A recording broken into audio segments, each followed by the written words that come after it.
to remove chat filter on Roblox Studio. Hello everyone and welcome back to the channel. In today's video, I'm going to show you how you can remove the chat filter on Roblox Studio.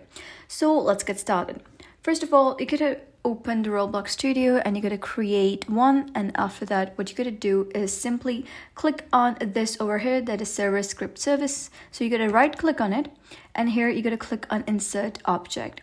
After that you gotta click on script, and here you gotta copy and paste the script that I provide in the description below. So simply paste the script that I provide in the description below. You can simply copy that and paste that over here. Once done, next what you're going to do is you're going to click on this text chat service, and here within the properties, if you're not able to view your properties, you can simply click on view over here, click on properties, and you'll be able to see all of your properties over here. So what you're going to do is come to the chat version, you're going to click on this comma box and click on legacy chat service.